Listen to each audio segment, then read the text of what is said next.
हरे कृष्णा। आज हम लोग जानेंगे सूर्य का सभी 12 भावों में क्या फल होता है। किस तरह से सूर्य सभी 12 भावों में फल परिणाम देते हैं। सूर्य को हम समझते हैं आत्मा के लिए। आत्मा का कारक सूर्य को कहा जाता है। एस्ट्रोलॉजी में कहा जाता है सूर्य जिस भी भाव में बैठता है आपकी कुंडली में, वहाँ पर आपकी आत्मा का निवास होता है, या फिर आपकी आत्मा उन संबंधित कार्यों को करके बहुत हैप्पी फील करती है। क्योंकि जब हम मेष लग्न की कुंडली बनाते हैं, इसे काल सर्प कुंडली कहते हैं, इसलिए इसे लिंक किया जाता है। 5 नंबर जो राशि है ना, वो 5th हाउस में आती है। 5th हाउस क्या है आपका? पूर्व जन्म के पुण्य कर्म, या जो पूर्व जन्म के अर्जित कर्म थे, उसी के बिहाफ पे इस जन्म में आपको सूर्य मिलता है। आपके कुंडली के जो भी जिस भी हिसाब से आपकी आत्मा ने पास्ट लाइफ कर्मा किए थे, उसके अकॉर्डिंग आपके कुंडली में, यानी कि आपके चार्ट में। जैसे सूर्य को हमने पढ़ा था, सूर्य जो है वो आत्मा के कारक है, कॉन्फिडेंस के कारक है। सूर्य आपका मान सम्मान प्रतिष्ठा, आपके पिता के कारक है, गवर्नमेंट अथॉरिटी, इन सब चीज़ों के लिए हम सूर्य को देखते हैं। आपकी जॉब, प्रतिष्ठा, मान सम्मान, ये सब चीज़ों के लिए हम जब भी गवर्नमेंट से लिंक करेंगे, या हम देखेंगे कॉन्फिडेंस की बात करेंगे, मान सम्मान की, खुद का कुछ कार्य करने की बात की जाएगी, तो हम सब चीज़ों के लिए सूर्य को देखना बहुत ज़्यादा ज़रूरी हो जाता है। आपके पिता के लिए भी सूर्य को देखा जाता है। तो अब हम समझते हैं 12 भावों में सूर्य कैसा परिणाम देते हैं। कहा जाता है सूर्य जहाँ बैठेगा वहाँ से आपकी आत्मा जुड़ जाती है, वहाँ से संबंधित कार्यों में आपकी आत्मा को बहुत खुशी मिलती है, हैप्पीनेस मिलती है। अब हम लोग देखते हैं प्रथम भाव में जब सूर्य होते हैं, अभी राशि का नंबर नहीं ले रहे हैं, सिर्फ ये देख रहे हैं सूर्य प्रथम भाव में किस तरह के परिणाम देता है। लास्ट वीडियो में हमने देखा था चंद्रमा जब प्रथम भाव में था, चंद्रमा हमारे मन का कारक था। हम मन हमारा किस तरफ भागता है ये बताता है हमें कुंडली में चंद्रमा की पोजीशन। यहाँ पर सूर्य की पोजीशन हमें बताएगी हमारा जो आत्मा है वो कहाँ जाती है। प्रथम भाव आप स्वयं है, तो जब भी सूर्य प्रथम भाव में होगा, आपका सेल्फ कॉन्फिडेंस लेवल जो है वो बहुत हाई होगा। क्योंकि यहाँ पर सूर्य जो है ना वो नेचुरली बली अवस्था में आ जाता है। यहाँ पर सूर्य को ना बल मिलता है, दिग्बल। तो यहाँ पर सूर्य ऑलरेडी बहुत पावरफुल माना जाता है कुंडली में। तो कहा जाता है ऐसे लोगों में कॉन्फिडेंस लेवल बहुत हाई होगा। ये लोग किसी के, अब राजा है सूर्य, किंग की उपाधि दी गई है जब सन को, तो राजा किसी के आगे झुकता नहीं है। तो यहाँ पे लोगों के अंदर ना एक कॉन्फिडेंस लेवल हाई होगा। वो किसी के अंडर वर्क नहीं करना पसंद करते, वो अथॉरिटी में रहना पसंद करते हैं। ऊंची पोजीशन, गवर्नमेंट से आपको लाभ होना, या फिर कोई भी ऐसा काम करते आपको मिलेंगे जीवन में जहाँ पर वही बॉस हैं, उनके अंडर किसी के कार्य करना उन्हें बिल्कुल पसंद नहीं होता है। यहाँ पर सूर्य, ये जनरल प्रिडिक्शंस हैं, उसमें ये भी देखना पड़ता है और कौन से जो प्लैनेट्स हैं वो उसको देख रहे हैं। सपोज यहाँ पे आप में ना एक थोड़ा सा ईगो भी देता है सूर्य, क्योंकि आपके अंदर अब आप यहाँ झुकना नहीं जानते हैं।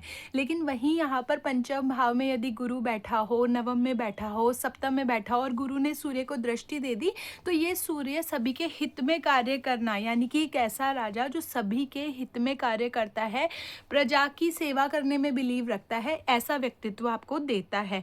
लेकिन यही ये सूर्य राहु के साथ में, मंगल के साथ में, या फिर शनि के साथ में ऐसे हो जाए, तो आप में कहीं ना कहीं ईगो, इस तरह की चीज़ें बहुत ज़्यादा देखने को मिलती है। आपके व्यक्तित्व में एक राजा वाला एटीट्यूड देखने को मिलेगा, गुस्सा भी होगा, पित्त प्रकृति। जब सूर्य प्रथम भाव में होता है तो आपके जो हेयर्स है ना, वो भी कहीं ना कहीं बहुत जल्दी हेयर लाइन पीछे जाते हुए आपने देखी होगी जब भी यहाँ पर सूर्य आपको फर्स्ट हाउस में मिलेगा। गवर्नमेंट से आपके लिंक बहुत स्ट्रांग हो सकते हैं, या गवर्नमेंट में आप बहुत अच्छी पोस्ट पे हो सकते हैं। सेकेंड हाउस में जब सूर्य जाता है अब जब फर्स्ट हाउस में सूर्य होता है तो कहीं न कहीं आपकी आत्मा आप स्वयं है, आपका आत्मसम्मान बहुत गहरा होता है। यदि वहाँ पर कोई चोट पहुँचाता है तो आपको प्रॉब्लम होती है, आप जल्दी से कॉम्प्रोमाइज़ नहीं करते हैं उस चीज़ में, तो यहाँ पे आपकी जो आत्मा है वो स्वयं से ही जुड़ती है और आपका जिसको कह लें सेल्फ एस्टीम बहुत हाई होती है यहाँ पर, और आप थोड़े से सेल्फिश या थोड़ा-सा ये कह लीजिए प्रथम खुद के बारे में सोचने वाले ज़्यादा हो सकते हैं। दूसरी बात, अब हम बात करेंगे सेकंड हाउस में जब सन जाता है तो क्या देता है, ये आपकी वाणी का है, ये कुटुंब का है, ये धन का है। तो सबसे पहली बात, जब कुटुंब के भाव में सूर्य जाएगा, वाणी के भाव में जाएगा तो और धन के भाव में जाएगा तो एक राजा वाला एटीट्यूड यहाँ पर होना स्वाभाविक है।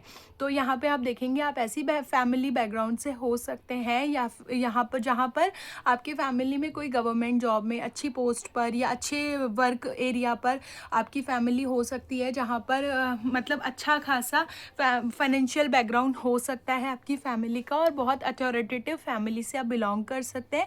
सेकंड थिंग, अब आपकी आत्मा कहाँ लगती है, एक तो आप बोलेंगे बहुत अच्छा, आपकी बोली में भी एक अथॉरिटी देखने को मिलेगी। आप ऑर्डर देने वाला सा एक आपका पिच होता है वो होता है, बोली का टोन जो है वो होती है।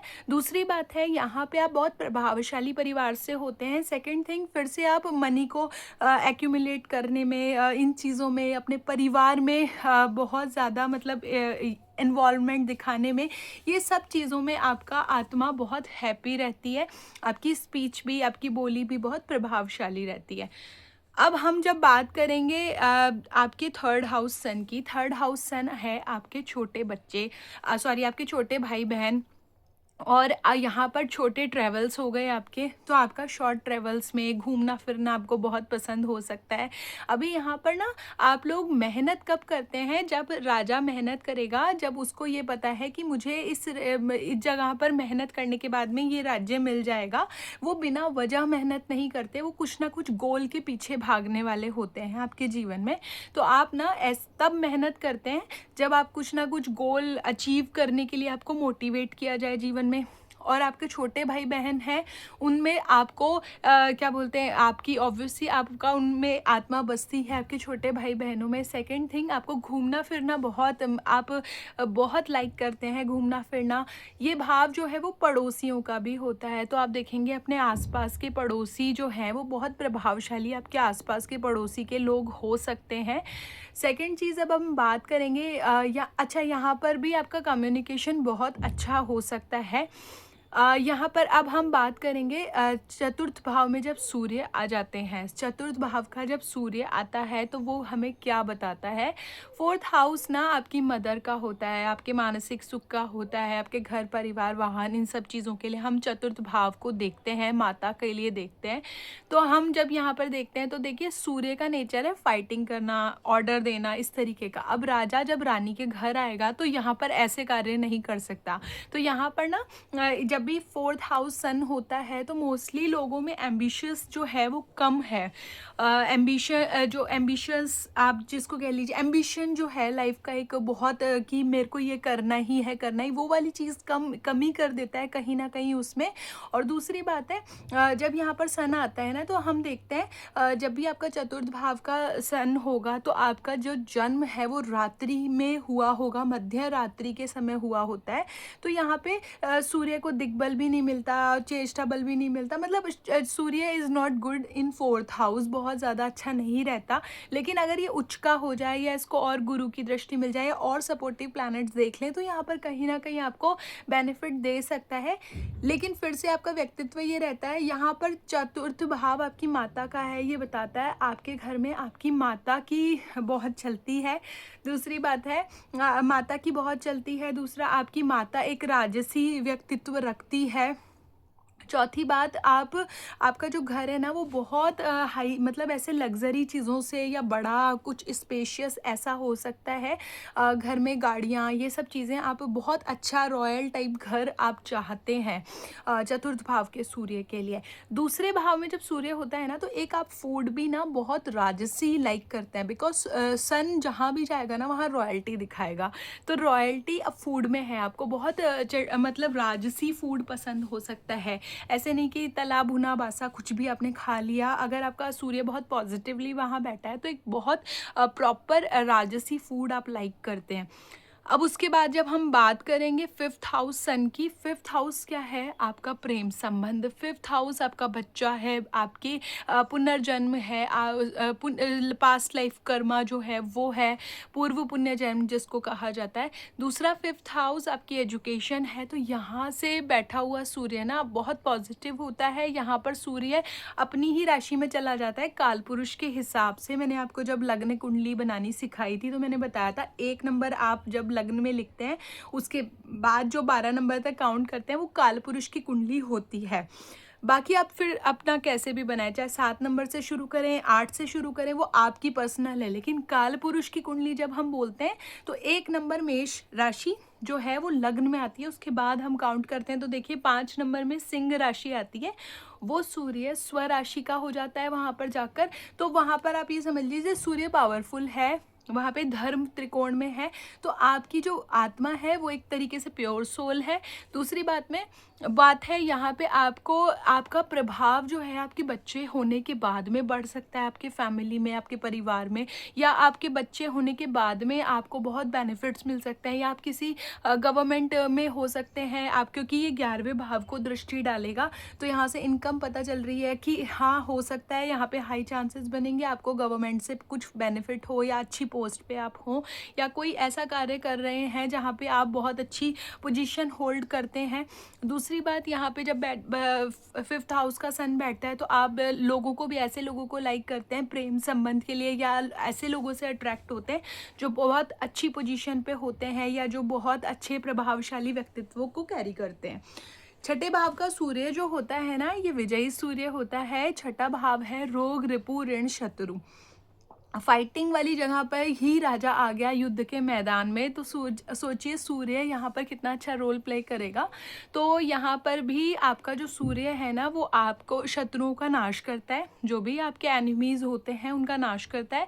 दूसरी बात यहाँ पर जब सूर्य आपका आ जाता है ना तो कहा जाता है आपको ना, लाल किताब के हिसाब से कहा जाता है कि अगर आपको लोग गाली देते हैं, बहुत ज़्यादा लोग आपका क्रिटिसाइज़ करते हैं, तो आप उनको रिवर्ट बैक मत करिए, मतलब आप उनको बोलिए मत कुछ भी, आप शांत रहिए, काम रहिए। ये सूर्य ऑटोमेटिकली आपके दुश्मनों को परास्त करता है और उतने पावरफुल पोजीशंस या उतनी ग्रोथ आप अपने जीवन में अचीव करते हैं अगर आप यहाँ पर उनको रिप्लाई नहीं करते तो। ठीक है, तो ये पोजीशन भी बहुत अच्छी मानी जाती है कॉम्पिटिशन एग्ज़ाम्स के लिए। इवन आप जहाँ पर भी जॉब करेंगे बहुत अच्छी पोजीशन पे होंगे, अच्छी पोजीशंस मिल सकती है गवर्नमेंट के लिए भी, क्योंकि ये कंपटीशन एग्ज़ाम्स के लिए भी देखा जाता है। तो आपको अचीवमेंट्स मिलना बहुत अच्छा होता है। पॉलिटिकल कनेक्शंस में भी, आप पॉलिटिक्स में अगर आप हैं तो ये आपको वोट वगैरह जिताने में बहुत हेल्प कर सकता है। सप्तम भाव में जब सूर्य आता है, सप्तम भाव किसका है? सप्तम भाव है पति या पत्नी का। तो जब भी सप्तम भाव में सूर्य आता है ना तो पत्नी के साथ या पति के साथ ईगो क्लैश होना स्वाभाविक है, क्योंकि वहाँ पर ना आपका जो पति या पत्नी है ना वो बहुत प्रभावशाली परिवार से आ रहा है, और उनके आपके पिता भी बहुत प्रभावशाली हो सकते हैं। दूसरी बात है सप्तम भाव का सूर्य मैरिज के लिए उतना अच्छा नहीं रखता, बहुत ज़्यादा अच्छा नहीं होता है। अगर आपको यहाँ पर आपको अपने पति या पत्नी से थोड़ा सा झुककर चलना पड़ता है सप्तम भाव का जब भी सूर्य आपको देखते हैं आप तो यहाँ पे आप अपने हस्बैंड वाइफ के साथ ईगो क्लैश होने से बिल्कुल बचें, क्योंकि कहा जाता है हमारी कुंडली में जहाँ सूर्य बैठता है ना हमें वहाँ से नीचे आइज़ को नीचे, क्योंकि हम सन को ना डायरेक्टली नहीं देख सकते, तो कहा जाता है अगर जहाँ भी कुंडली में सूर्य बैठा है ना आपको वहाँ पर अपनी आइज़ को नीचे करना चाहिए, यानी कि अपनी आँखों को थोड़ा झुकाकर चलना चाहिए। तो अगर यहाँ पर सप्तम भाव में आपको सूर्य मिला है तो यकीन मानिए आपके जो पति या पत्नी है वो बहुत प्रभावशाली या ऊंची पोस्ट से आ रहे हैं, तो आपको उनके आगे दबकर या ईगो क्लैश होने से आपको बचना पड़ेगा। ये चीज़ें यहाँ पे सप्तम भाव में सूर्य को देती है। दूसरी बात है, अब अष्टम भाव में सूर्य की बात करेंगे। अष्टम भाव में जब हम सन को देखते हैं तो कहते हैं यहाँ पर कि आपको जो पति या पत्नी आपको जो ससुराल पक्ष मिलेगा वो बहुत प्रभावशाली मिलेगा। आपका जो आत्मा का जो कारक है सूर्य जब अष्टम में चला जाता है तो यहाँ पे उसको वैसे तो कहा जाता है सूर्य को अष्टमेश होने का दोष नहीं लगता, यानी कि ये सूर्य है ना, आपको ऑकल्ट के लिए बहुत अच्छा है। अगर आप ऑकल्ट रिसर्च इस तरह की फील्ड्स में जुड़े हैं, आप कुछ रिसर्च सोचते मतलब ढूंढते रहते हैं, उनके लिए बहुत अच्छा माना जाता है ये सूर्य। तो आप अगर आप ज्योतिष कर रहे हैं अष्टम भाव का सूर्य लेके, बाकी और चीज़ों के लिए बहुत ज़्यादा अच्छा नहीं माना जाता। अगर नेगेटिवली प्लेस्ड है तो ससुराल से आपको प्रॉब्लम आ सकती है, लेकिन सूर्य अष्टम में होने से आपको एक प्रभावशाली ससुराल, या ससुराल में कोई ऐसा व्यक्ति जो बहुत फेमस है, इस तरीके से प्रभावशाली लोग आपके ससुराल से आ रहे हैं, ये ज़रूर बताता है। दूसरा, दूसरे भाव को देखता है तो यहाँ से पता चलता है आप ऑकल्ट या डिटेक्टिव सर्विसेज या अष्टम भाव में हम रिसर्च से रिलेटेड जो भी कार्य देख लेते हैं, वहाँ से आपको गेन्स होने के चांसेस बहुत हैवी हाई हो जाते हैं। अब हम बात करते हैं यहाँ नवम भाव में जब सूर्य होता है। यहाँ पे देखिए, जब भी जो सूर्य है मोक्ष त्रिकोण में आ जाता है, ये मैं आपको बताऊंगी धर्म त्रिकोण क्या होता है, मोक्ष त्रिकोण क्या होता है। जब हम लग्न को देखते हैं ना, लग्न हमारा, हम आपने एक चीज़ सुनी होगी, धर्म अर्थ काम मोक्ष, ठीक है, ये इसी सीक्वेंस में चलता है। तो लग्न जो होता है ना, वो हमारा ना धर्म का त्रिकोण है। इसी तरह से दूसरा भाव है धर्म अर्थ, ठीक है, यहाँ से हम पैसे की बात करते हैं। तीसरा भाव है काम, यानी कार्य, परिश्रम, ठीक है। उसके बाद चतुर्थ जो भाव है वो हो गया मोक्ष, ठीक है। इसी तरह से पंचम में दोबारा चलते हैं, फिर से धर्म, फिर छठा है अर्थ, फिर पांचवा है ये सॉरी सातवां है काम, फिर आठवां जो है वो मोक्ष। ऐसे हम इसको गिनते हैं।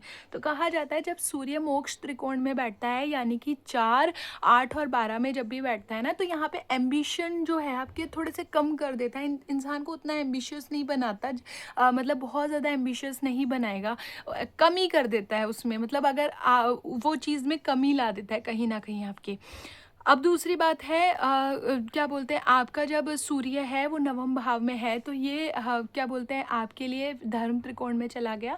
तो यहाँ पे पिता का घर है, पिता से कहीं ना कहीं ईगो क्लैशेस आपके हो सकते हैं। अच्छा, अष्टम में ससुराल से भी ईगो क्लैशेस आपको दे सकता है। दूसरी बात है, अब पिता के घर में आया तो पिता से ईगो क्लैश हो सकते हैं आपके। यहाँ पे कहा गया है सूर्य जब नवम का होता है ना, तो ये व्यक्ति ना थोड़ा कड़वा बोलता है, मतलब ना सॉफ्ट अगर ये होकर चलता है तो उसके बहुत काम बनते हैं। फिर से ये प्योर सोल है, अच्छी सोल है, और धार्मिक है, धार्मिकता की तरफ लेकर जाता है। पंचम का भी ले जाता है, फर्स्ट हाउस का भी ले जाता है, और नवम का भी ले जाता है। ये आपके पिता के साथ आपके ईगो क्लैश करवाएगा बहुत ज़्यादा, और आपके पिता बहुत प्रभावशाली हो सकते हैं, और आपको कहीं ना कहीं उनसे बहुत गेन्स मिल सकते हैं। मतलब आपके पिता बहुत अच्छी पोस्ट पे भी हो सकते हैं। ये सब चीज़ें हमें नवम भाव के सूर्य से पता चलती हैं। और दूसरी बात है, अब बात करेंगे दशम भाव का सूर्य। दशम भाव का सूर्य आप ये मानिए बहुत अच्छा माना जाता है।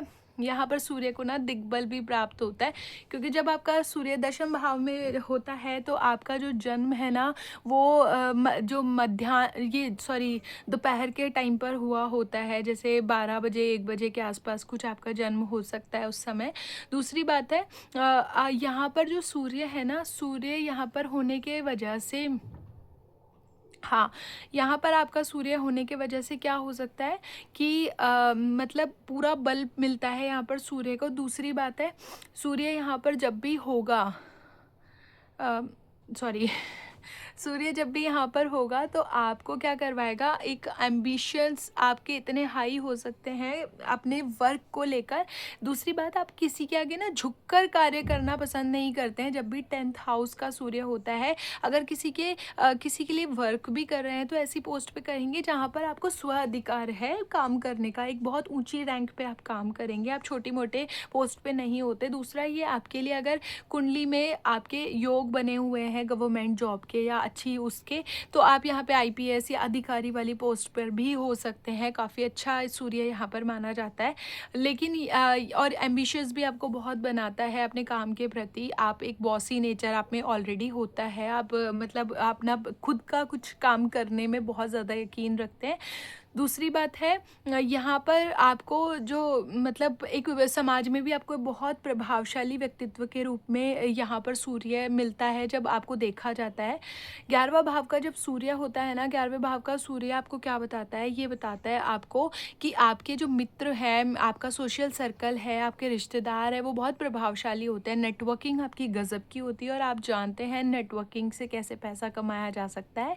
दूसरी बात है, गवर्नमेंट से भी आपके बेनिफिट्स हो सकते हैं। सूर्य जब भी 11वें भाव में होता है तो आपको एक चीज़ और देखनी चाहिए कि यहाँ पर आपको पता चलेगा कि आपकी जो पिता के जो भाई हैं उनके लिए आपके पिता बहुत कुछ करते, एफर्ट्स मारते आपको नज़र आएँगे, जबकि उनसे मतलब आपको कुछ बेनिफिट नहीं हो रहा, लेकिन आपके पिता अपने अपने भाई या बहनों के लिए, भाइयों के लिए बहुत जान देते हुए नज़र ही आएँगे, या उनकी फैमिली के लिए बहुत कुछ करते हुए आपको नज़र आएँगे।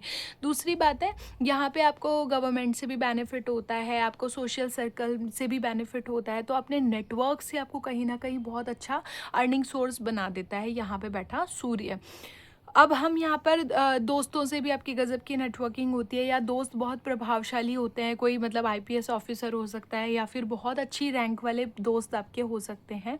अब यहाँ पे हम बात करेंगे 12वें भाव के सूर्य के लिए। 12वें भाव में फिर से वही मोक्ष त्रिकोण सूर्य आ जाता है। 12वें भाव में जब सूर्य होता है तो वो क्या बताता है कि यहाँ पर आपको जो ये 12वां भाव क्या है? पहली बात तो विदेश, हॉस्पिटल, धर्म, है ना? ये सब चीज़ें 12वां भाव ले जाता है आपका, आइसोलेशन, ये सब चीज़ें हैं। तो यहाँ पर जब भी सूर्य जाएगा तो आपको फिर से मतलब बहुत ज़्यादा एम्बिशियस आपको नहीं बनाएगा, कहीं न कहीं अंदर से आत्मविश्वास में कमी ला देता है। दूसरा, आप ना धार्मिक यात्राएँ करना पसंद करेंगे, आप आश्रमों में घूमना, आइसोलेशन में रहना, इस तरह से आपके अंदर एक विचार आएगा और आपको मतलब धर्म की प्रति भी ये बहुत आगे लेके जाता है। आप तो अंदर से बहुत धार्मिक विचारधाराओं वाले भी हो सकते हैं। तो ये इस तरह से हम लोग सभी प्लैनेट्स को बिठा दिया, सभी भावों में बिठा दिया सन को, और समझा आज कि सन यहाँ पर किस तरह से रिजल्ट देता है। 12वें भाव का सूर्य ना कभी कभी गवर्नमेंट जॉब्स भी दे देता है इंसान को, क्योंकि छठे भाव को देख रहा होता है। तो छठा भाव आपका जॉब का है ना, तो यहाँ पर आपको गवर्नमेंट जॉब्स की तरफ भी ले जा सकता है। तो आप ट्राई करिए, अगर आपको इनमें से कोई भी चीज़ों से रिलेट किया हो तो कमेंट करिए और मेरे चैनल को सब्सक्राइब करिए। हरि बोल, राधे राधे, थैंक यू।